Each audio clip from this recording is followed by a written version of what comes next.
welcome back for another episode of the Cinema MD podcast. My name's Matt. And I'm Dana.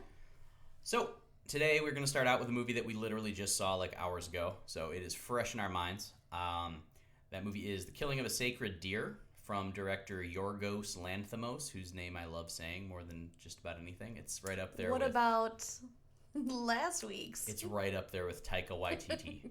Taika Waititi, Yorgos Lanthimos. They're like the most fun names to say.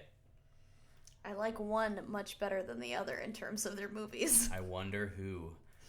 So if you're not familiar, Yorgos Lanthimos, the director of The Killing of a Sacred Deer, also directed a pretty highly acclaimed movie from, I want to say it was like 2 years ago, The Lobster. Both movies starring Colin Farrell, both stylistically very unique in many ways, and they both kind of have this very similar tone where it's you could call it a dark comedy.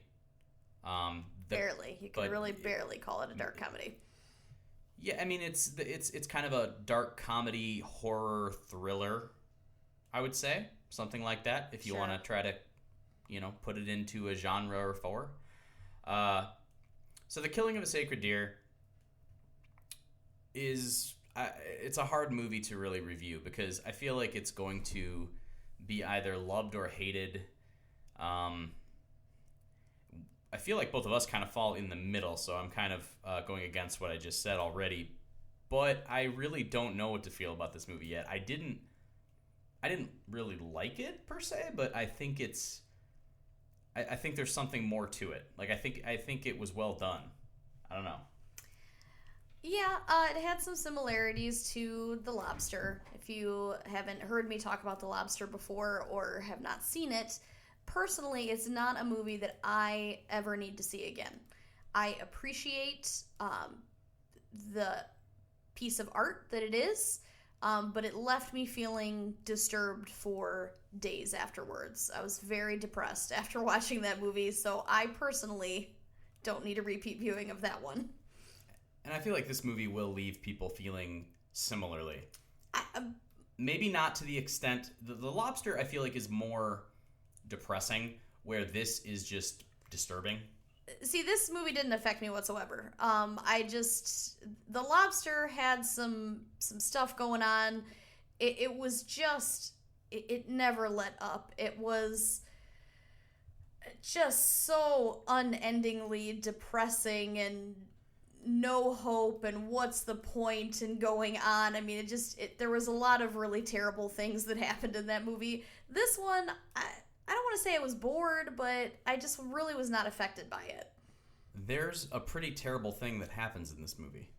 And I'm not going to say what it is because that kind of spoils the movie, but it's not like there are, butterflies and daisies in this movie. Oh, no, I wasn't suggesting that either, but even the terrible thing that happens, maybe I've become a hardened, calloused person. It just didn't really get to me like The Lobster did. Well, let's talk about that, because I think the act in and of itself that occurs in this movie is something that under normal circumstances would be deeply disturbing, but the way the movie's done, the way the dialogue is done, which is something you definitely wanted to talk about, I think the way that the movie is acted and the way the script is read in the film, and I think it's intentional because they did this in The Lobster as well, it kind of deadens a lot of the emotion in the film.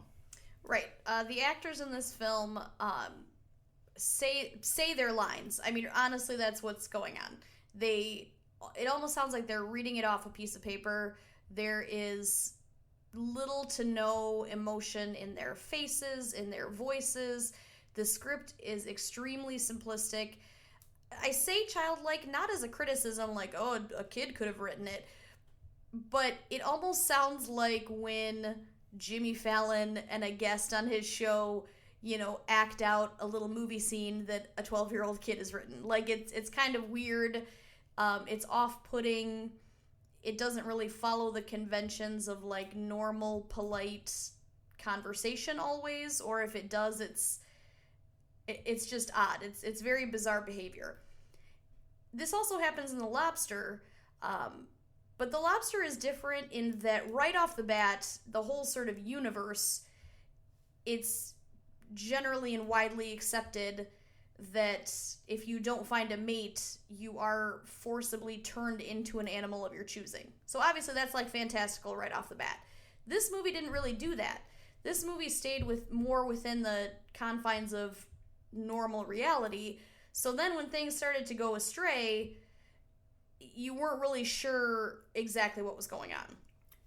No, as where The Lobster is clearly fantastical, the killing of a sacred deer leaves the idea of whether or not it is somewhat supernatural.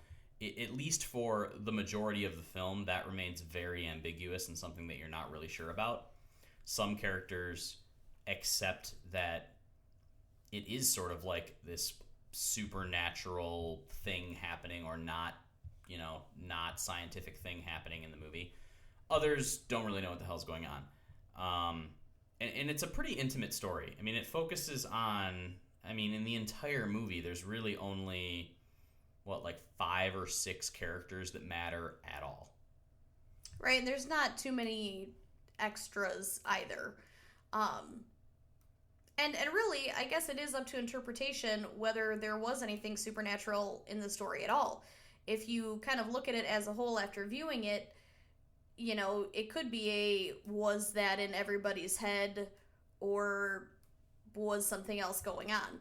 Which is kind of cool. I like it when things are up to, the audience interpretation. It just didn't really grab me. I didn't feel like an emotional connection, good or bad. Like The Lobster, I had a connection to, and even though it was a bad connection, I can still appreciate that it did something to me or for me. This movie just kind of fell flat. Well, I think I maybe liked it a little more than you did. I didn't love it. I'll come right out and say that. But I think I enjoyed it more than you. Plot-wise, I guess we'll get into it without trying to spoil anything for you. So Colin Farrell is our, main protagonist here. He's a cardiologist, a surgeon. And his wife is played by Nicole Kidman. She's some sort of doctor as well, an optometrist or something? Ophthalmologist. Okay, there you go. So they're both doctors. They have money, whatever. They have a nice house. They have 2 kids, a teenage daughter.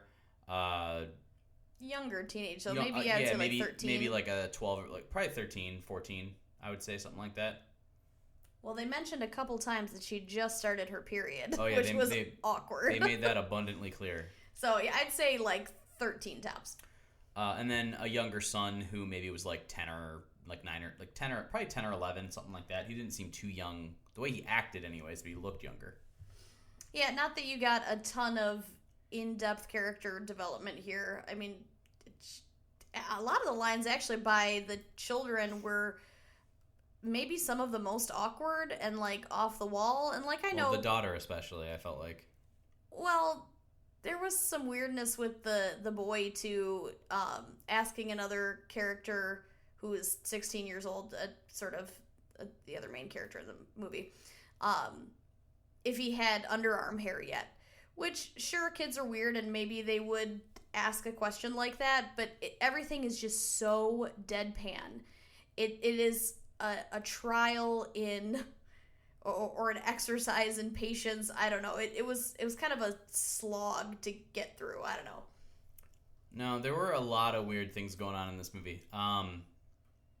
The other main character that we mentioned, this other 16-year-old kid, there's basically an event, a past event that you learn about throughout the course of the movie that ties him to Colin Farrell's character.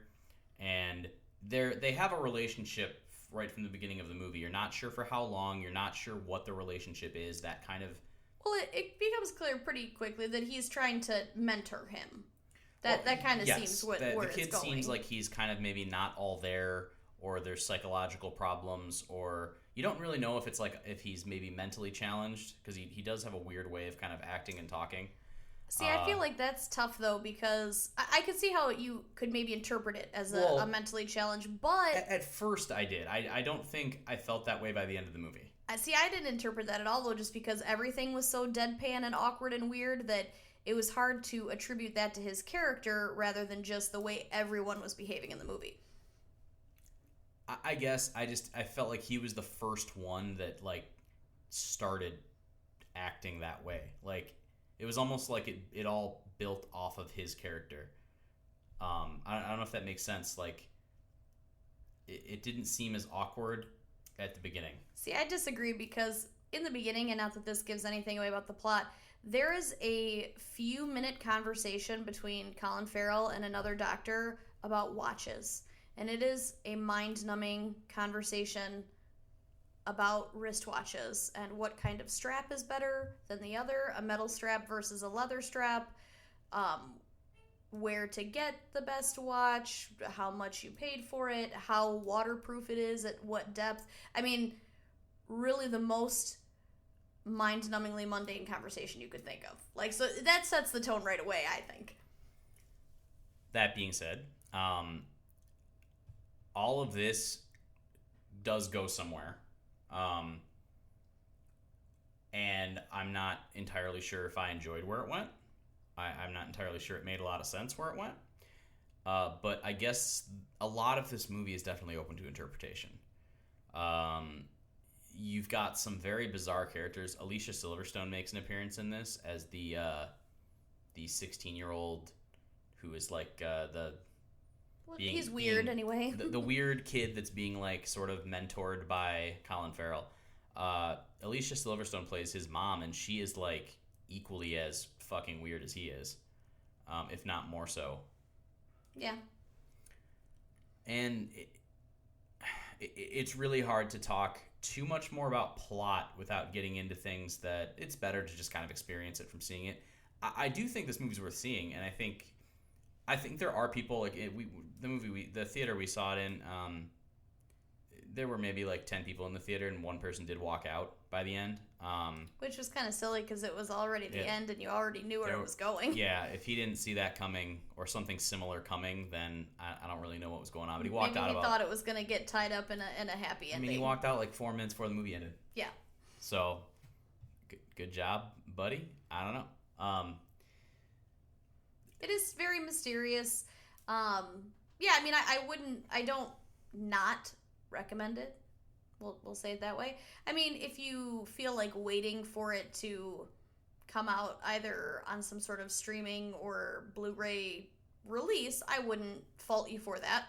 I don't know that it's you have to rush out to the theater to see it. I don't know that it's one that you need to see in a theater. Obviously, some movies can be better appreciated in a theater.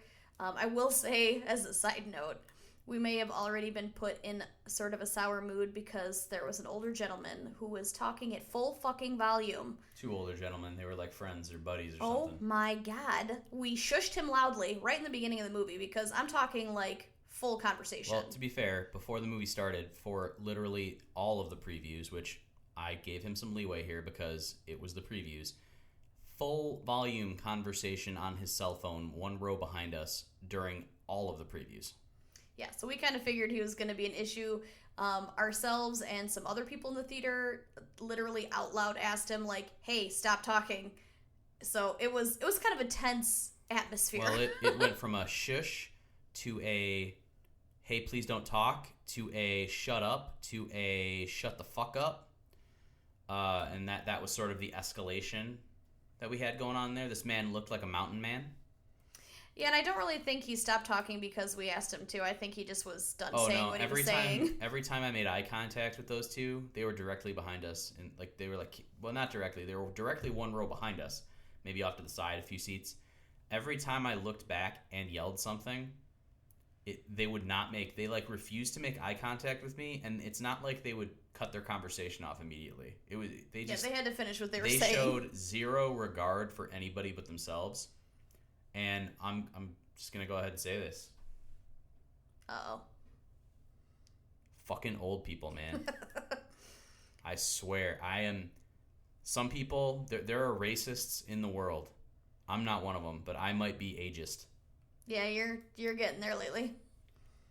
Between attempting to drive on the road safely and watch movies and... in peace. Oh my God.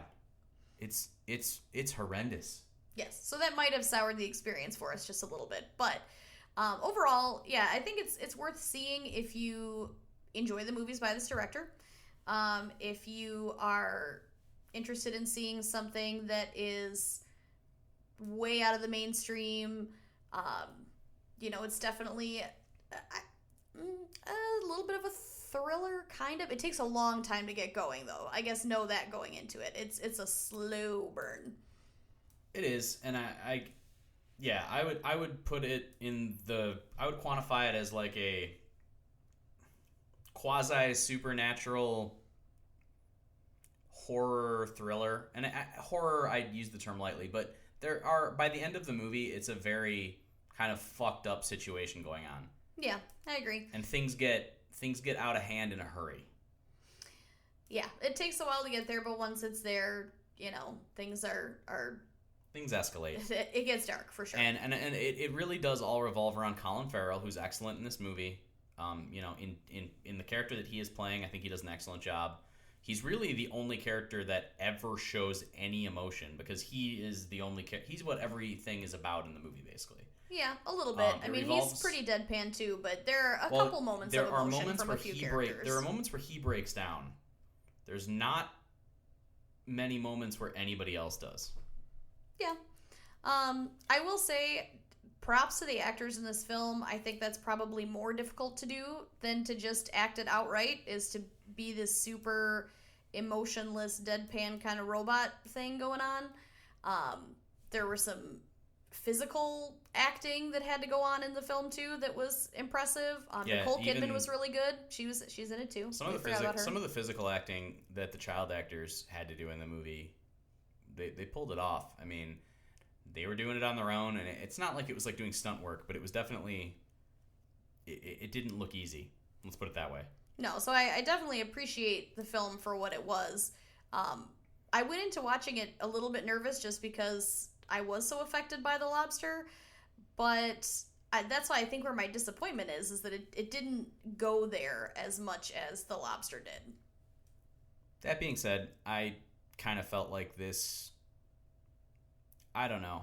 I think I liked this about as much as I liked The Lobster, to be honest with you. I think they're similar films.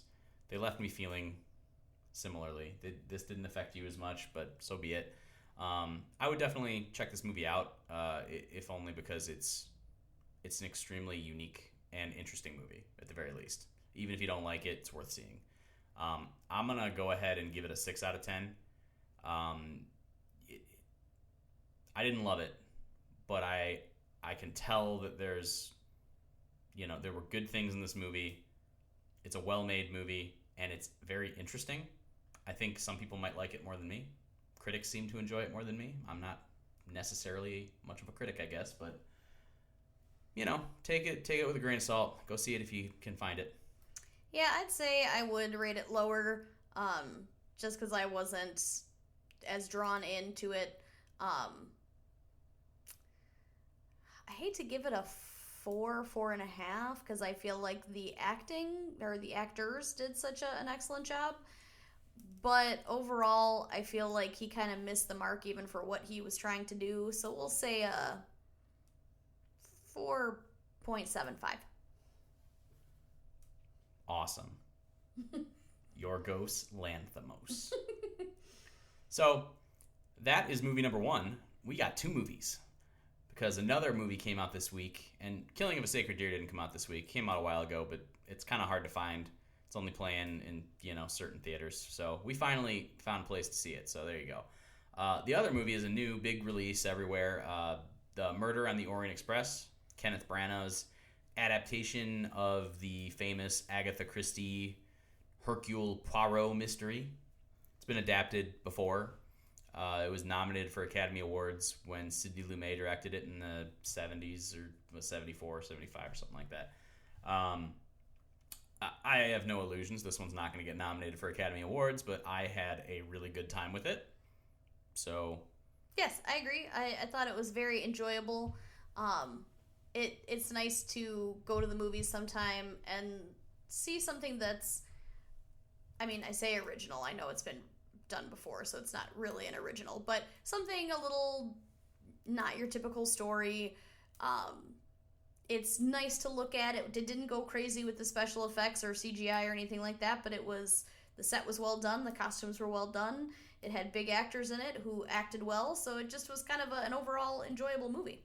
Well, anymore, you go into a movie with murder and mystery and intrigue, and you're expecting CG and big action set pieces and like, I half expected with this being a studio movie with a bunch of big name stars in it. I mean, I was expecting Hercule Poirot to be like bounding on top of the train cars to like chase somebody down while, shooting 6 guns. I don't know, like I was expecting the Michael Bayification of the Murder on the Orient Express, and I was pleasantly surprised that despite the fact that the movie definitely looks very big budget and shiny and nice, it's much more about the characters, the dialogue, and there really is there's no special effects. There's none of that crap that you really don't need in a mystery movie like this. It's about the mystery and it's about the characters, and that's the way it should be. Yes, I agree. In talking to a friend of mine, she said that she read a review that was a little bit negative on the movie that stated that, more or less, that basically this was a bunch of big-name actors playing themselves dressed up as the characters, more or less.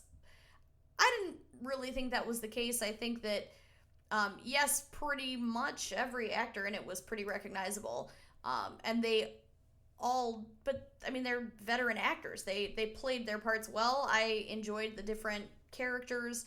And obviously being an older story, you do get more of the, I don't know, sort of stereotyped characters, or at least like each character is very different for different reasons, and that is part of it.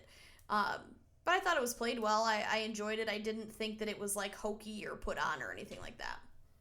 No, and I mean, if you're not familiar with the character of Poirot, he is to Agatha Christie as Sherlock Holmes is to Arthur Conan Doyle. He's the super detective. In this case, he's Belgian. He has, he basically has a big old French accent and a bigger mustache. Excellent mustache. Good job on the facial hair prosthetics. And not unlike Sherlock Holmes, he has a ton of weird little character quirks and mannerisms that make him unique and interesting. And, he's been portrayed by, I was looking in Wikipedia, I don't even know, like 30 different actors over the years. I mean, endless portrayals of Poirot. And I think Branagh's maybe a little ridiculous and over the top, but it was also really entertaining, and I thought he was a fun character, and I really liked it. Well, I think you kind of need that with an old-timey, over-the-top character. I mean, I can't really think of a better actor than Kenneth Branagh to play something like that, because he's into the whole Shakespearean thing, and I mean, like, this is, like, totally his wheelhouse. No, I mean, he's as classically trained an actor as you're going to get in the world, basically. So, yes, I think he was excellent. I love Kenneth Branagh. I love the movies he directs, the movies he's in. I love him as an actor. He directed this one too, right? Yeah, he did. There you go. Didn't I say that? I think I did. I don't know. I was just throwing it in there. Anyways, other actors in this movie, just to go down the list: Johnny Depp, Judi Dench, Daisy Ridley, Josh Gad, Willem Dafoe, Michelle Pfeiffer. Am I missing anybody else? There's others. Yeah. That maybe we're overlooking. For sure. Penelope Cruz? Penelope Cruz. Yep. She hasn't done anything in a while. Or it seems that way anyway. No, nothing we've seen. They're all outstanding. So I don't really get the whole portraying, like they're just being themselves. I don't think so. I don't really think that's the case. Maybe I get that a little bit with Daisy Ridley, but that's only because I've only seen her in one thing. That was my one very small critique on this film, is that the character that Daisy Ridley plays, obviously she is a young, fresh-faced, beautiful woman.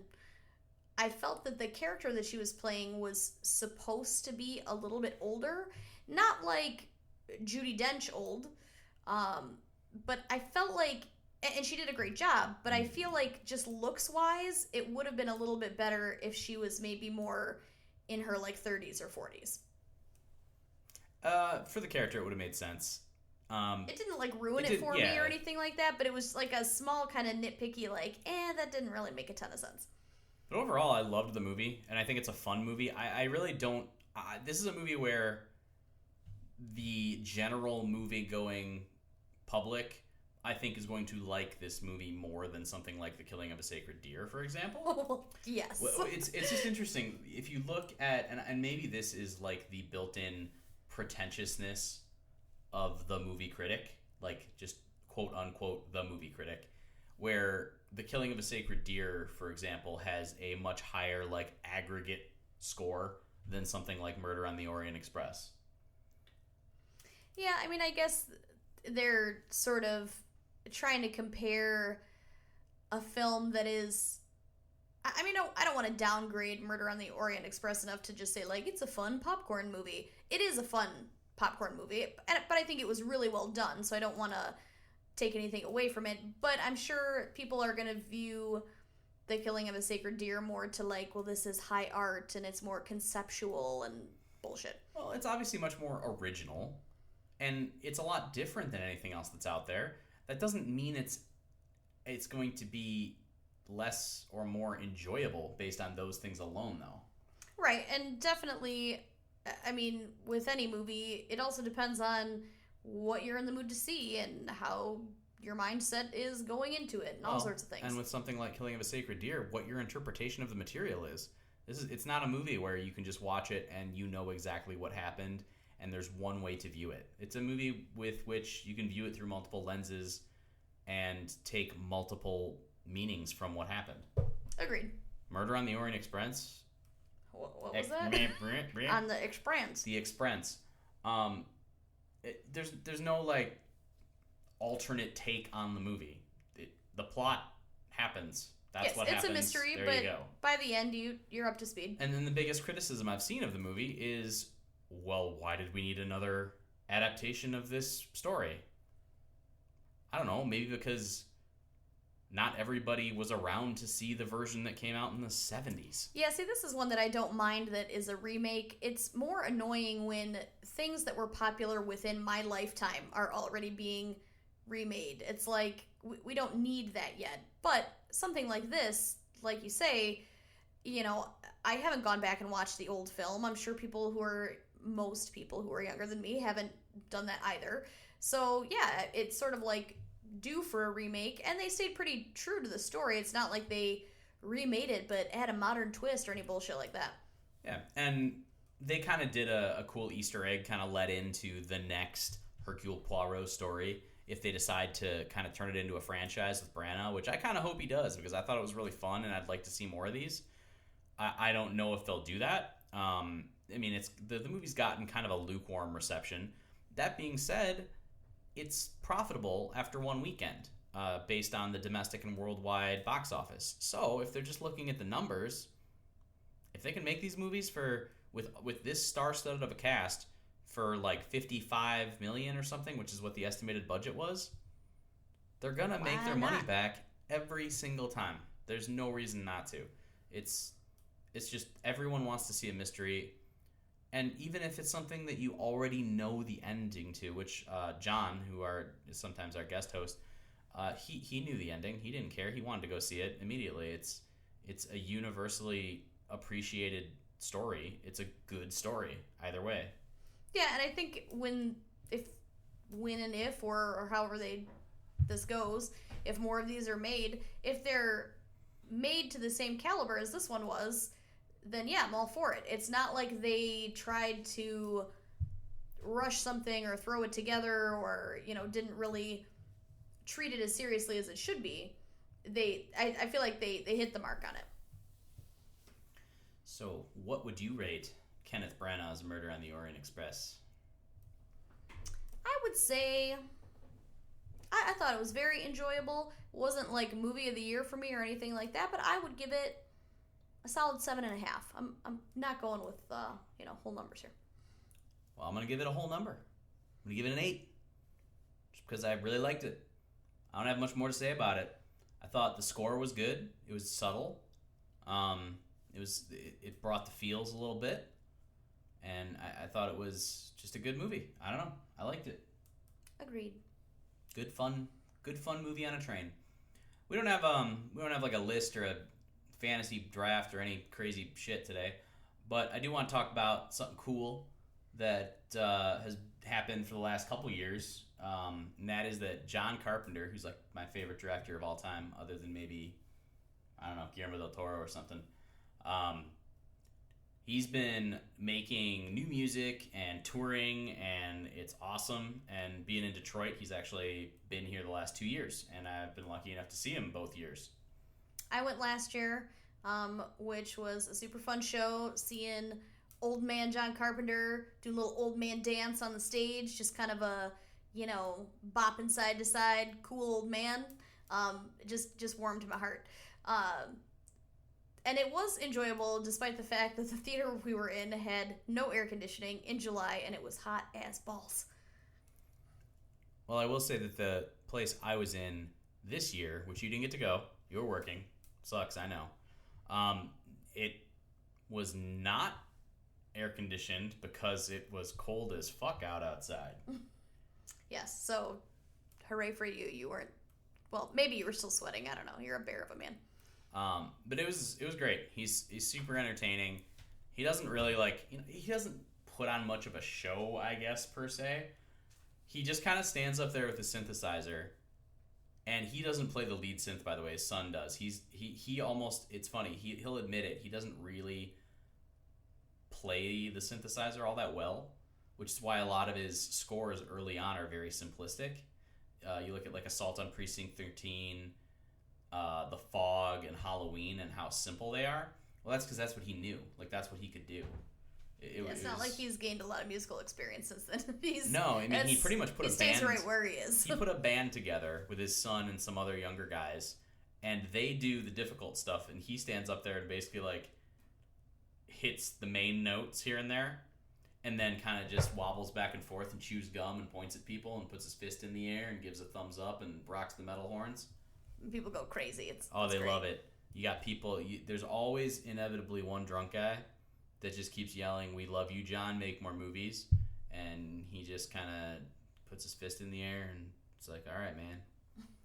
That being said, he's making a new Halloween. I don't remember if he's directing it or I think he's producing it. Danny McBride's directing it, I think. All right. You're going to know more on that than me. Yeah, but John Carpenter's involved in a Halloween sequel starring Jamie Lee Curtis, and I think they're trying to get him to do the score. A new score, which will probably just be like a reimagining, if you will. A redone version of the original score, because the original score is too good not to just stick with. True. But yeah, so super exciting. John Carpenter's awesome. I had to give some love to John Carpenter because the guy looks pretty good, considering that I feel like he lived a pretty hard life. He's like in his 70s. The guy looked like he chain smoked for 70 years straight. Maybe he still does. Who knows? I don't think so, because he literally constantly chews gum. Oh. He chews gum 100% of the time that he is on stage. When he doesn't have gum in his mouth, like, he replaced the gum in his mouth like 6 times during the show. That's really bizarre. Why did I pay attention to this? I don't know, but I did. Yeah, like he made like a point of going to get a pack of gum, like, and pulled it out and put a piece in it. It was a whole ordeal. I don't remember that from last year, so maybe that was something new for this year, a new little little treat for you. Well, last year they did the screening of Escape from New York, and then he came out and played the Escape from New York theme live to start the show. That was really cool. They didn't do the screening this time, which I get it. Like, the show last year was technically supposed to be like a retrospective, and the show this year was like him promoting his new anthology album, which is basically re-recordings of all of his old original themes. But he literally played everything. The only theme he didn't play was Dark Star, and that was like a student film he did when he was like 17 or something. So I don't really hold that against him. I don't know what the fucking theme to Dark Star is anyways. But he did everything, including, Body Bags, which is a very funny kind of anthology film, but kind of he did all of his lesser known stuff, and he always ends with Christine because he tells everyone to drive safely, not because they've been drinking, but because Christine is out there. Oh man, old man jokes. Yep. Oh yeah, he gets that's the encore, you know. Everyone jokes. drives safe. Christine is out there, and then he kicks into it. Oh yeah, he loves it. Everyone else does too, though. Everyone's going fucking nuts. There's like girls there that are like 19 and they're fucking losing their shit for John Carpenter. I'm Listen, like, dad holy jokes crap. are in. It's a crazy diverse audience at a John Carpenter concert. Yes. I mean, it's, you know what? It's basically the same age group you'd get at like a Taylor Swift concert. I'm not so sure about. I don't know that we're qualified to speak to that, having never been to a Taylor Swift concert. Okay, maybe I'm. Okay, there's gonna be younger people at a Taylor Swift concert. I understand. Yes, that's true. But there were like shockingly, like I was surprised. I guess I wouldn't have anticipated, like, you know, older teenagers being interested in John Carpenter. I guess. I mean, I liked John Carpenter's movies when I was younger, but I don't think.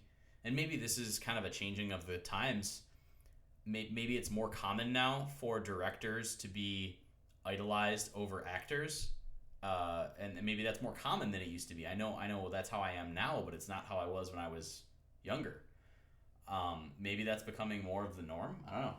I think for certain cult classic movies, that is kind of the case, because I knew some people when I was younger that did not pay attention to all directors and were not super knowledgeable on, like, oh, that movie's directed by so-and-so. But they had a couple directors that they loved. So it was definitely a little bit of a thing. So I could definitely see John Carpenter falling into that niche of, you know, that's my director that I know, and, you know, I love all his movies and all that. Fair enough. That's about all we got. I don't know what else to say. We'll try to do better next time. Hey, you know, solid effort. We're getting it done. Hope you guys are enjoying.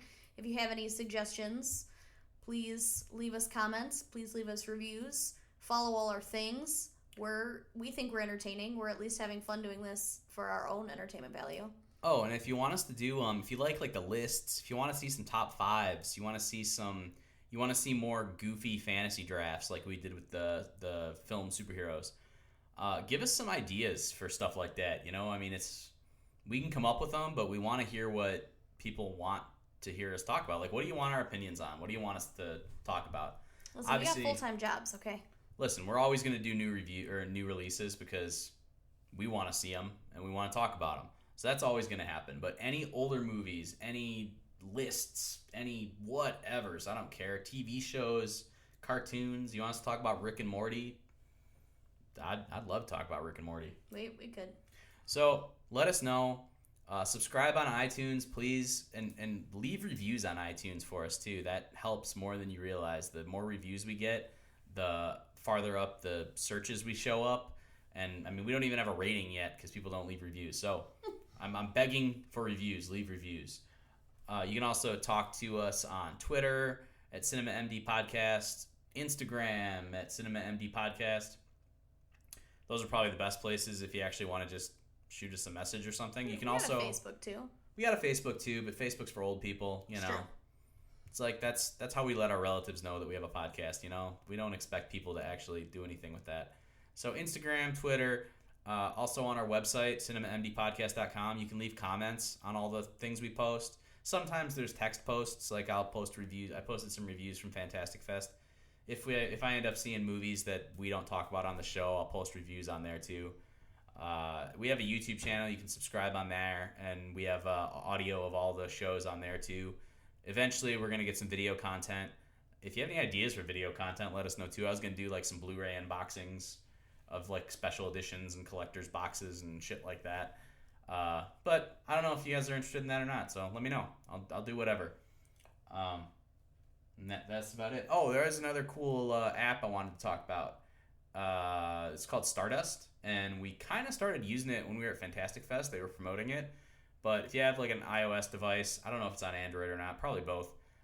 Check it out. It's just called Stardust, and it's literally an app for nothing but leaving little short video movie reviews. You basically can leave up to a 30-second movie review, and you just, hold your camera phone up, whatever, take video, and it immediately posts it to the Stardust app, and you tag it with the movie that you're reviewing, and it gets seen by everyone else interested in that movie, and you can post that on all your other social media sites and stuff. So just another kind of cool way to talk movies with people. We'll try to kind of use it more. We kind of fell off, but I think it's a cool idea, and whatever, another way to get your opinion out there on movies, which, hey, there's clearly not enough opinions on movies on the internet. Right on. So we'll be back next week. Thank you for listening. Bye.